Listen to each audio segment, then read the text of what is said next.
샬롬. 임재 네 번째. 자기의 육체를 위하여 심는 자는 육체로부터 썩어질 것을 거두고, 성령을 위하여 심는 자는 성령으로부터 영생을 거두리라. 우리가 선을 행하되 낙심하지 말지니 포기하지 아니하면 때가 이름에 거두리라. 갈라디아서 6장 8절에서 9절 말씀. 사랑으로 심으면 사랑이 나고, 사랑으로 심으면 사랑이 나고. 예전에 난 어떤 사람에게 주님의 사랑을 보여주려 애쓴 적이 있었다. 모든 노력을 다했으나 그때마다 그 사람은 마치 내 뺨을 치듯 비난을 퍼부었다. 그런 일이 몇 달 동안 계속되었다. 그런 태도에 결국 지쳐버린 나는 주님께 불평을 늘어놓았다. 주님, 할 만큼 했습니다. 그러니 이제 말씀해 주십시오. 이 사람에게 주님의 사랑을 보여주려 할 때마다 왜 내 얼굴로 분노의 주먹이 날아옵니까? 그러자 주님은 이렇게 응답하셨다. 존, 하나님의 사랑 안에서 믿음이 더 자라야겠구나. 무슨 말씀이신지요? 라고 나는 여쭈었다. 그러자 주님은 이렇게 대답하셨다. 자기의 육체를 위하여 심는 자는 육체로부터 썩어질 것을 거두고, 성령을 위하여 심는 자는 성령으로부터 영생을 거두리라. 우리가 선을 행하되 낙심하지 말지니 포기하지 아니하면 때가 이름에 거두리라. 예수님은 이어서 말씀하셨다.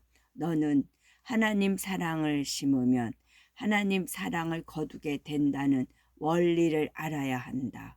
비록 네가 씨를 뿌린 땅에서 거두지 못하거나 네가 예상한 것보다 더디 거두게 되더라도 너는 이 영적 원리를 믿고 성장해야 한다. 가장 어렵고 고통스러웠던 순간에 내 제자들은 나를 버렸다. 가룟 유다는 나를 배신했고 베드로는 나를 부인했다. 그렇지만 난 이들을 용서하기로 선택했다. 그들을 위해 목숨을 바쳤다.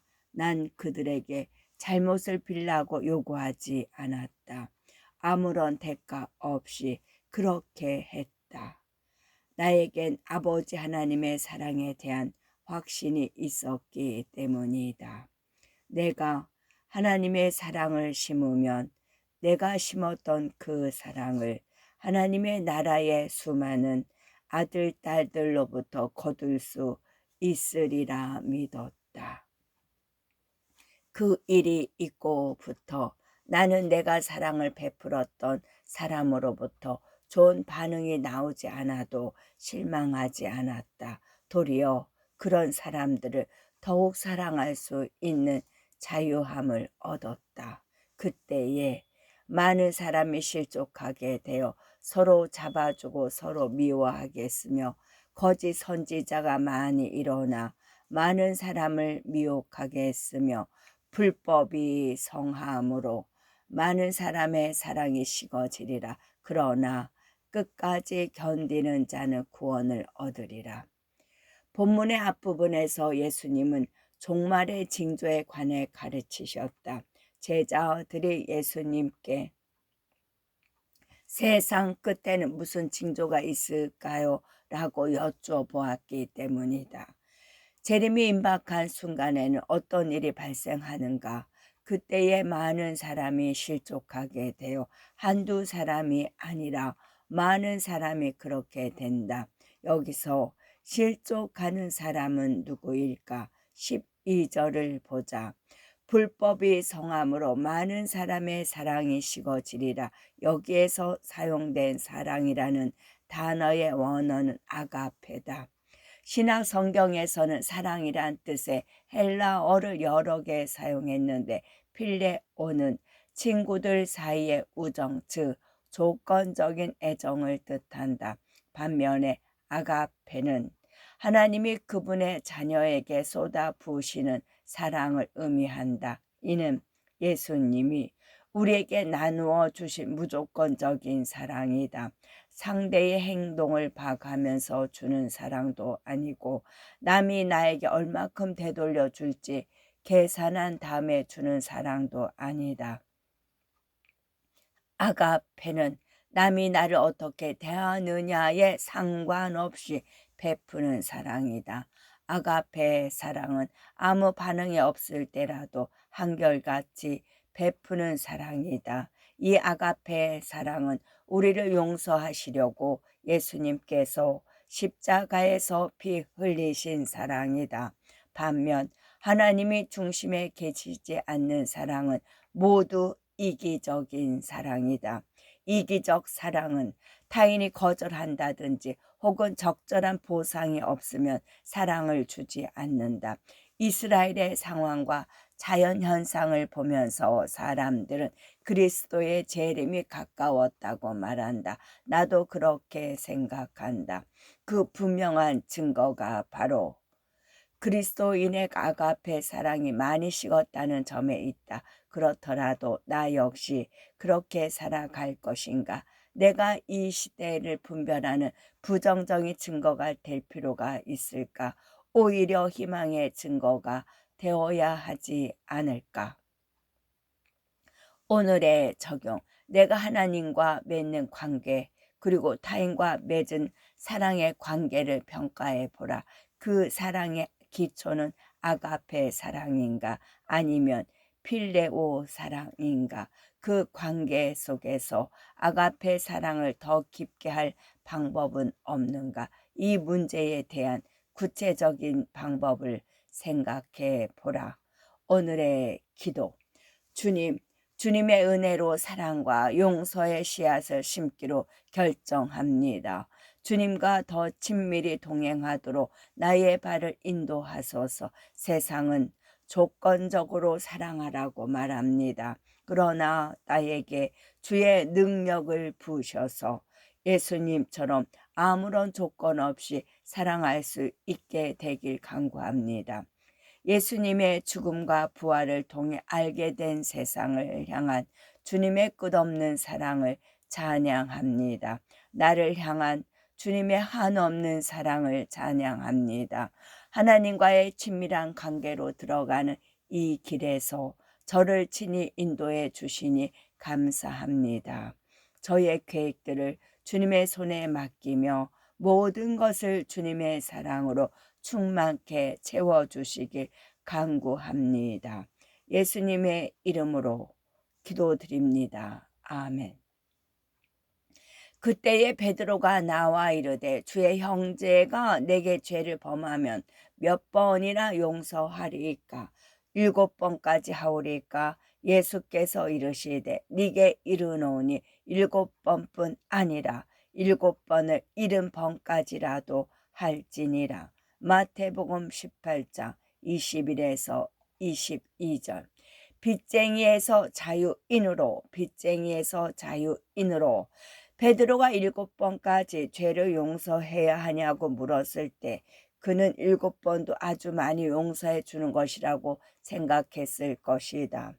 도량이 넓은 척하며 7번씩이나 용서해 줄 수 있다는 각오를 보이면 선생님도 기뻐하시겠지라고 짐작했음이 틀림없다.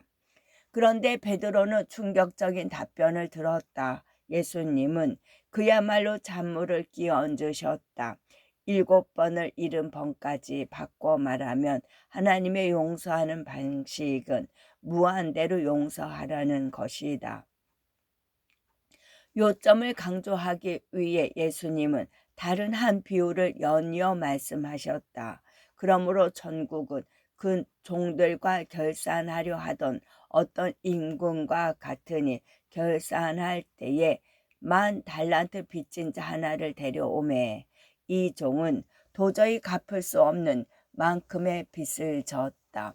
주인이 명하여 그 몸과 아내와 자식들과 모든 소유를 다 팔아 갚게 하라 하니 그 종이 엎드려 절하며 이르되 내게 참으소서 다 갚으리이다 하거늘 주인이 불쌍히 여겨 놓아 보내며 그 빚을 탕감하여 주었더니 1만 달란트 빚진 자의 비유는 우리에게 완전한 용서를 받아들이지 못하고 자기 힘으로 주인에게 밀린 빚을 갚고자 한 사람의 모습을 보여주고 있다.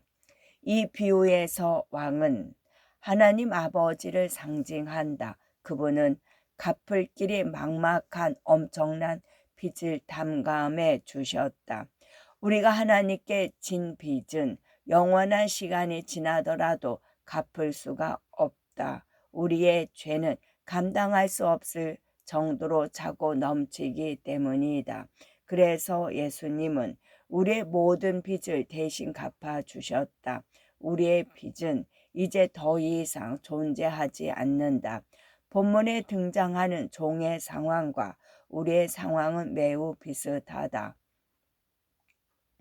그 종이 나가서 자기에게 100데나리온 빚진 동료 한 사람을 만나 붙들어 목을 잡고 이르되 빚을 갚으라 하매 그 동료가 엎드려 간구하여 이르되 나에게 참아 주소서 갚으리이다 하되 허락하지 아니하고 이어가서 그가 빚을 갚도록 옥에 가두거늘.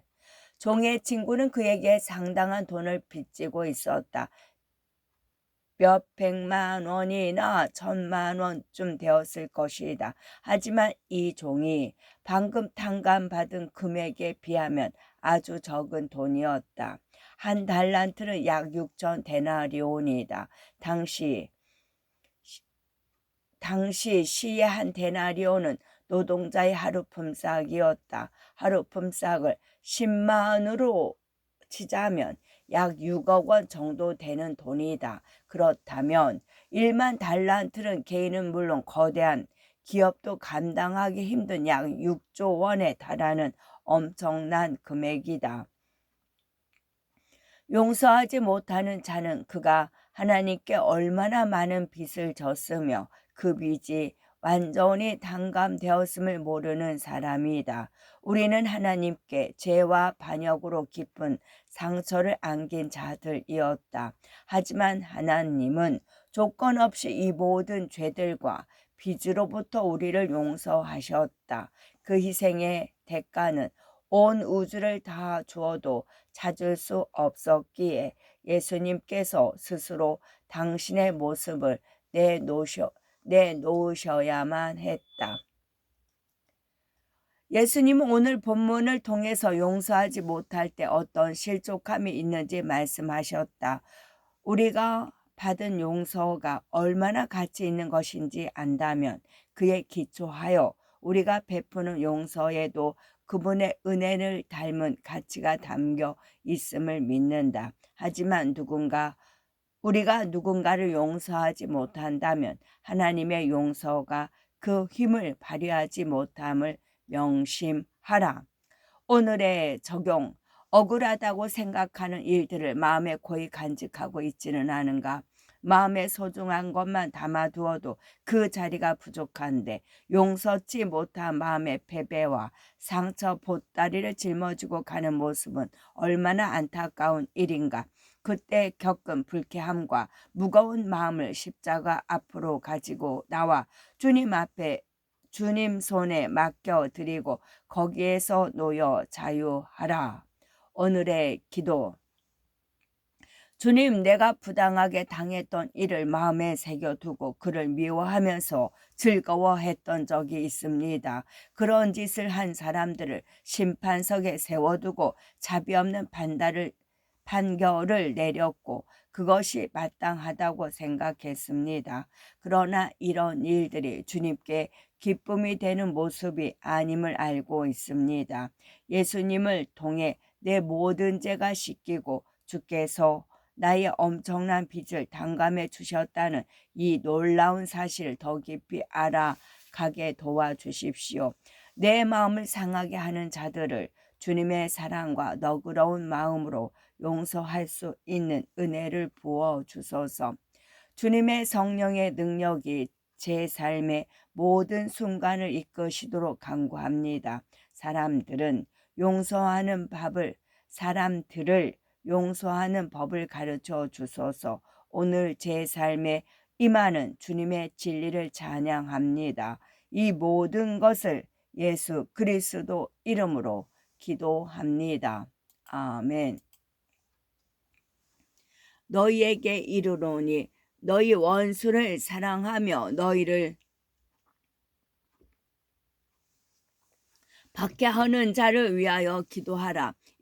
이렇게 한즉 하늘에 계신 너희 아버지 아들이 되리니 이는 하나님이 그 해를 악인과 선인에게 비추시며 비를 의로운 자와 불의한 자에게 내려주심이라. 마태복음 5장 44에서 45절.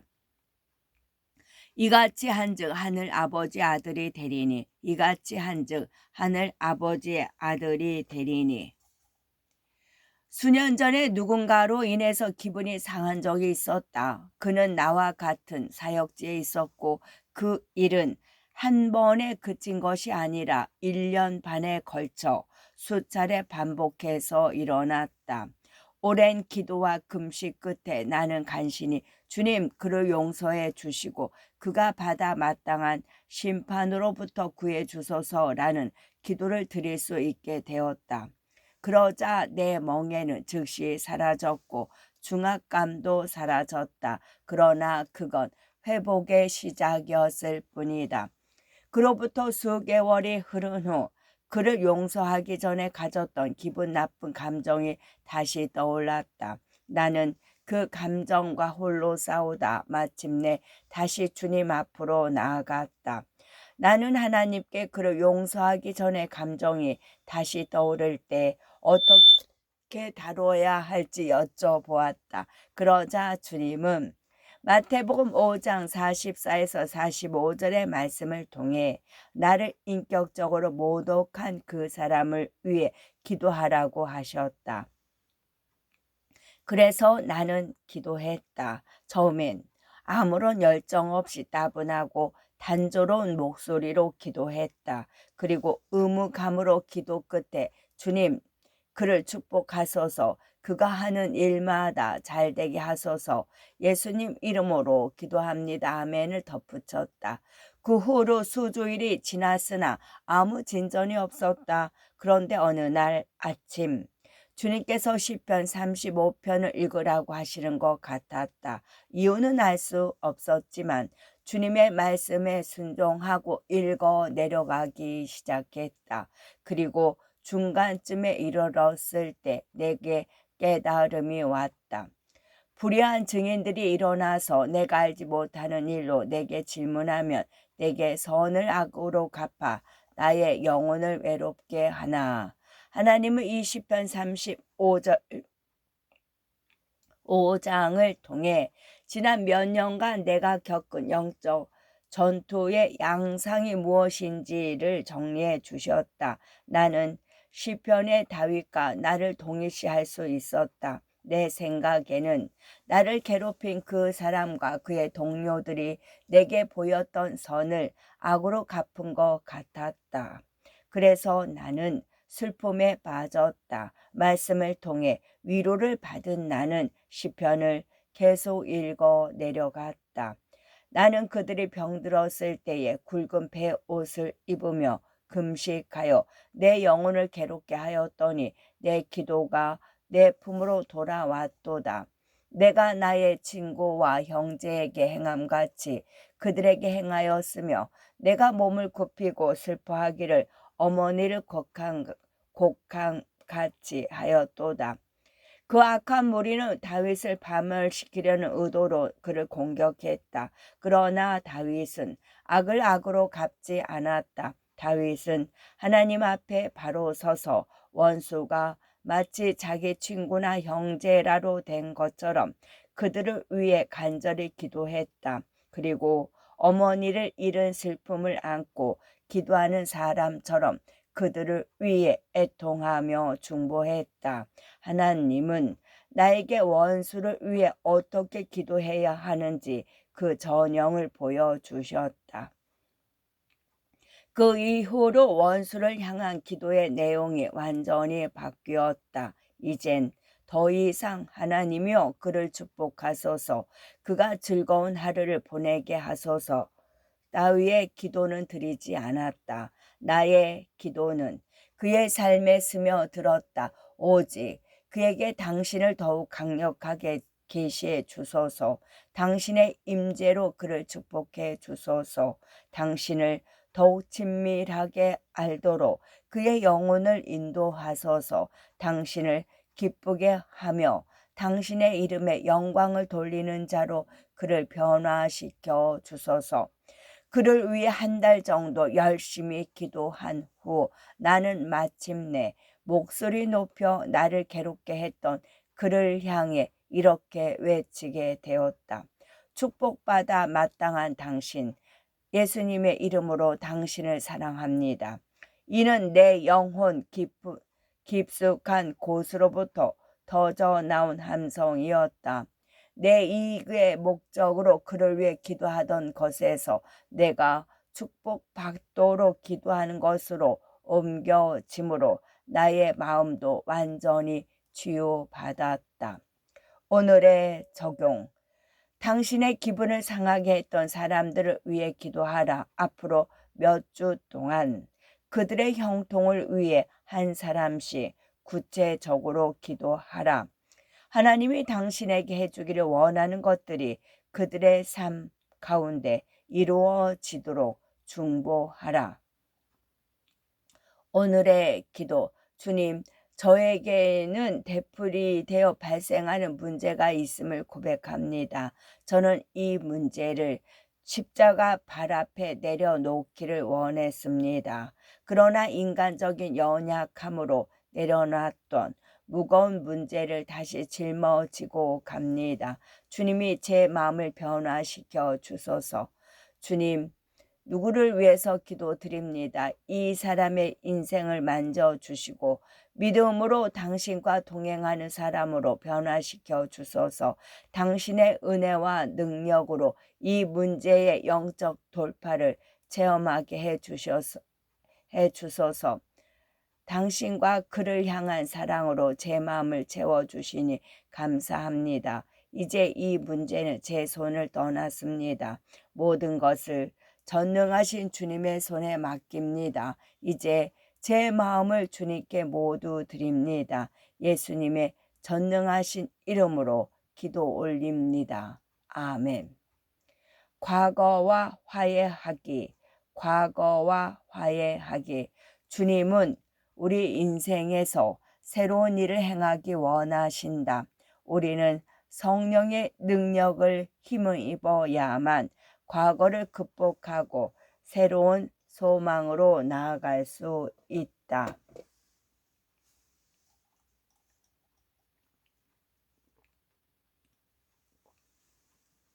과거와 화해하기. 과거와 화해하기. 그동안 걸어왔던 나의 발자취가 오늘 우리가 살아가는 삶에 큰 영향을 미친다. 우리를 둘러싼 환경, 가족관계, 학벌, 주님과 걸어온 길 등 그 모든 것은 내 알게 모르게 오늘 우리의 삶에 지대한 영향을 미치고 있다. 그러나 감사하게도 우리는 하나님의 은혜로 더 이상 과거에 얽매일 필요가 없게 되었다. 성령의 능력을 통해 과거를 극복하고 새로운 소망으로 앞으로 나아갈 수 있게 되었다. 주님은 이사야서에서 이스라엘 백성을 애굽에서 해방시킨 놀라운 기적을 기억하게 하시면서 이렇게 선언하신다.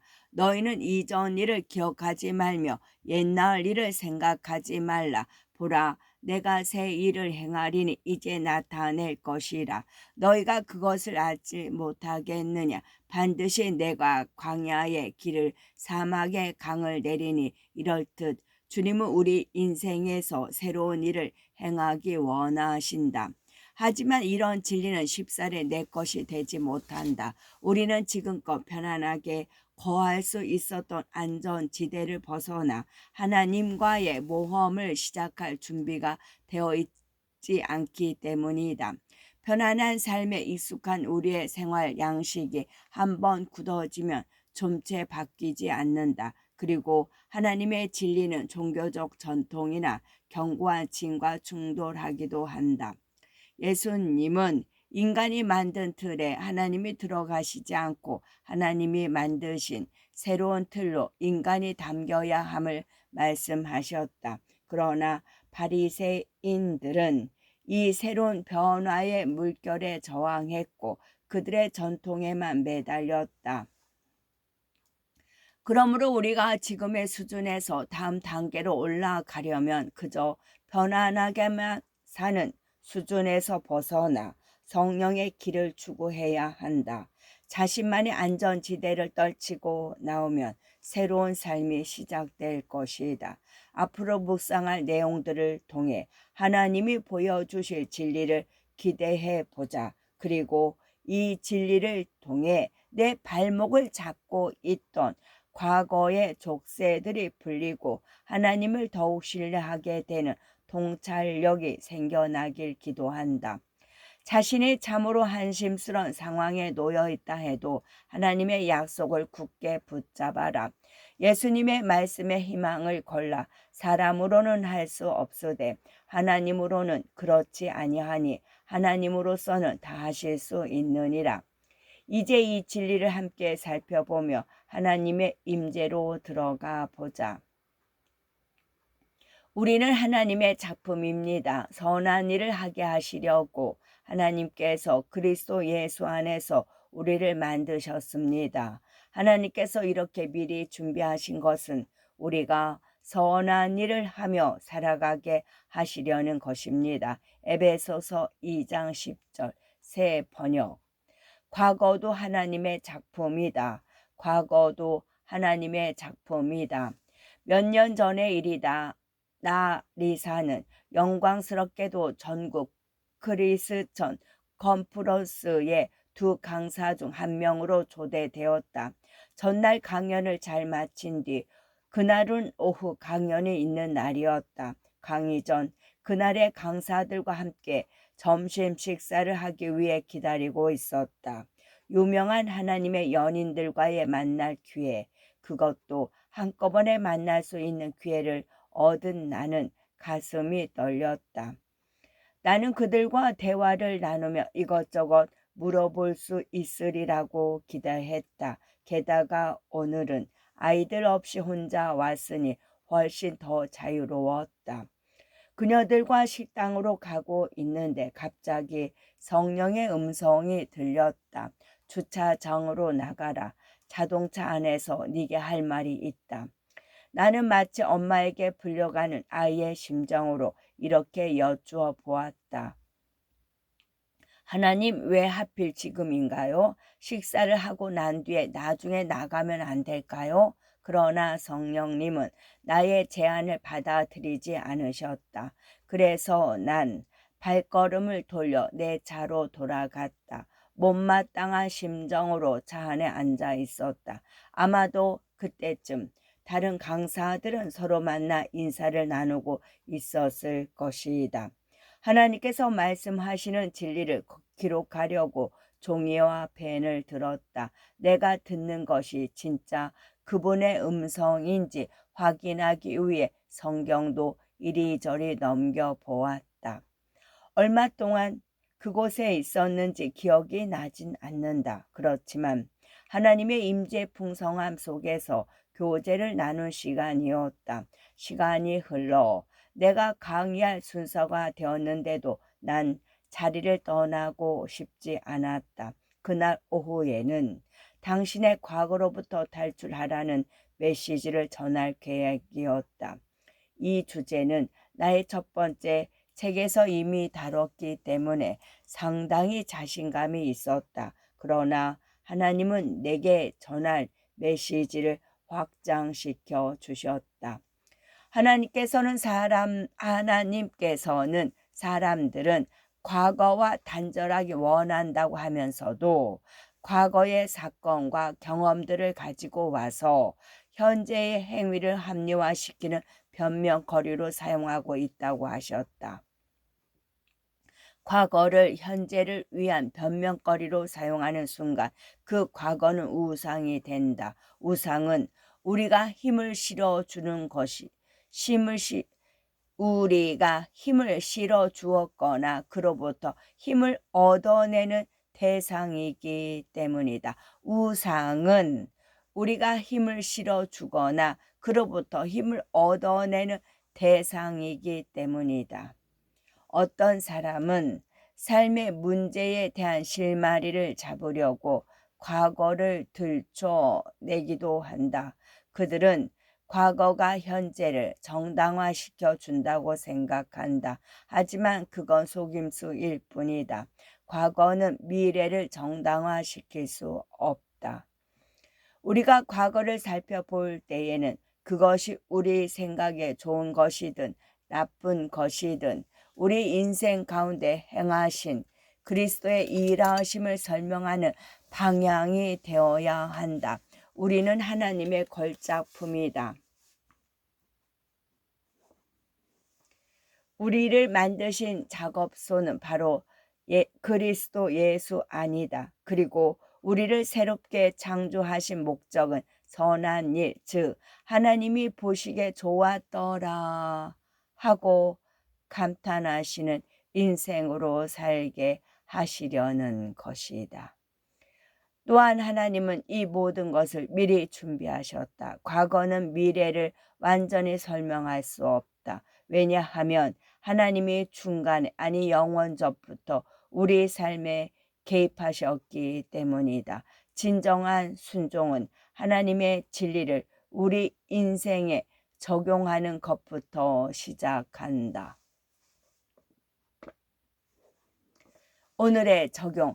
당신은 현재의 행동을 합리화시키기 위해 과거를 들춰낸 적이 있는가? 구체적으로 어떻게 했는가? 이 문제에 관해 마음을 꿰뚫는 통찰력을 달라고 성령님께 기도드려라. 과거는 미래를 완전히 설명할 수 없다. 왜냐하면 하나님이 중간에 우리 삶에 개입하시기 때문이다. 하나님이 중간에 아니 영원 전부터 우리 삶에 개입하셨기 때문이다. 오늘의 기도. 주 하나님, 저는 과거라는 수렁에 빠지고 싶지 않습니다. 오늘 그 수렁으로부터 빠져나오기로 결단합니다. 그리고 하나님이 허락하시는 미래를 포용하기로 결정합니다. 주님, 저는 날마다 당신을 닮아가며 성장하기 원합니다. 내 눈을 오직 하나님과 당신의 말씀에 고정시키겠습니다. 당신 앞에 나올 때마다 나를 변화시켜 주소서. 주님께서 이미 나의 과거를 용서하셨으므로 나 또한 내 과거를 용서하고 주께서 내게 주신 참 자유를 누리게 하소서. 내 과거가 더 이상 내 미래에 아무런 영향을 주지 못함을 선포합니다. 내게 이 귀한 진리를 허락해 주셔서 감사드립니다. 예수 그리스도 이름으로 기도드립니다. 아멘. 여호와 나의 하나님이여, 주께서 행하신 기적이 많고 우리를 향하신 주의 생각도 많아 누구도 주와 견줄 수가 없나이다. 내가 널리 알려 말하고자 하나 너무 많아 그 수를 셀 수가 없나이다. 시편 40편 5절. 주님의 시간의 뜻을 이루신다. 주님의 시간의 뜻을 이루신다. 요셉이 자신의 친형제들에 의해서 노예로 팔려갈 때에는 그런 고난과 역경을 통해 하나님께서 그를 준비시키고 있다는 생각을 할 수 없었을 것이다. 요셉은 그저 한 걸음씩 순종을 배워갔고 그의 형제들은 그것을 위해 능수능란한 하나님의 손에서 교묘한 도구로 사용되었다. 우리도 하나님께 훈련 받을 때에 하나님의 위대하심보다는 난감한 상황 그 자체에 골몰한다. 그로 인해 마음에서 실족하거나 남을 탓하고 마음이 상하기도 한다. 또 절망의 원인이 되는 사람을 찾아내 그를 비난하며 그에게 모든 책임을 돌린다. 급기야 내 삶이 이렇게까지 엉망이 되지 않도록 하나님이 미리 막아줄 수도 있었는데 하나님은 그렇게 하지 않으셨다는 데까지 생각이 미치면 하나님마저 원망하게 된다. 요셉의 마음에도 이런 생각이 계속 맴돌았을지 모른다. 적어도 난 하나님의 명령을 따라 살려고 노력했는데 하나님이 직접 내게 주신 그 꿈대로 살려고 했을 뿐인데 결과가 이게 뭐람? 형들은 나를 배신하고 이렇게 노예로 팔려가다니. 우리도 난감한 일들이 생기면 남에게 책임을 전가하며 비난하기 일쑤다. 우리 부모님이 이혼만 하지 않았어도 내 결혼 생활이 훨씬 더 행복했을 텐데 남편 같은 무능한 사람만 만나지 않았어도 지금 내 아이들이 이런 경제적인 어려움을 겪지 않았을 텐데 쟤만 없으면 내가 우리 학교에서 리더들의 사랑을 독차지할 텐데 이런 유사한 일들은 한도 끝도 없다. 하지만 나는 이 사실을 강조하고 싶다. 이 세상에 그 누구도 심지어는 사탄까지도 당신의 인생을 향한 하나님의 계획을 없애지 못한다. 이 우주에서 당신을 향한 하나님의 뜻이 이루어지지 못하도록 끝까지 방해할 수 있는 존재는 단 하나뿐이다. 바로 당신. 여러분이 이 진리를 분명히 붙잡는다면 이 진리가 당신을 해방시킬 것이다. 하나님이 당신의 운명을 인도하신다. 요셉의 형제들은 하나님이 요셉에게 허락하신 비전을 파괴하려고 온갖 수단과 방법을 다 동원했다. 그들은 요셉의 인생이 이제 끝장났다고 생각했다. 그러나 처음부터 요셉에 대한 하나님의 뜻은 확고했다. 하나님은 요셉을 높이 들어 사용하시기로 이미 결정하셨다. 결국 요셉은 애굽을 다스리는 총리가 되었다. 요셉은 여러 상황 속에서도 마음을 지켰다. 그가 받았던 상처로부터 자유로워지자 하나님은 요셉의 인생뿐만 아니라 그의 형제들의 인생에서도 그분의 계획을 이루셨다. 우리를 향하신 하나님의 계획은 너무도 섬세해서 일일이 그것들을 파악하기가 어려울 정도다. 이 확신으로 우리는 과거를 뒤로 하고 미래를 담대히 맞이할 수 있다. 오늘의 적용. 현재 내가 처한 여러 문제에 대해 남을 원망하고 심지어 하나님까지 원망한 적이 있는가? 과거의 실패와 유쾌하지 못한 과거의 경험에 대해 당신의 책임을 얼마나 실감하는가? 당신의 미래에 대해선 스스로 어떤 책임을 질 수 있다고 생각하는가? 이 우주에서 당신을 향한 하나님의 뜻이 이루어지지 못하도록 끝까지 방해할 수 있는 존재는 단 하나뿐이다. 바로 당신. 오늘의 기도. 주님, 하나님은 과거, 현재, 미래를 넘어선 곳에 계신 분인 줄로 압니다. 주께서는 내가 살아온 발자취를 모두 아십니다. 이제 나의 모든 경험을 취하셔서 미래를 여는 열쇠로 사용하소서.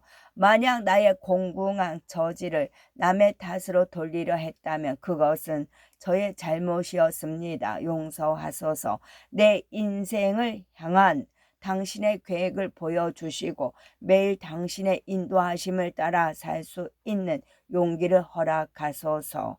주님의 인도하심에 감사드리며 예수 그리스도 이름으로 기도 올려드립니다. 아멘.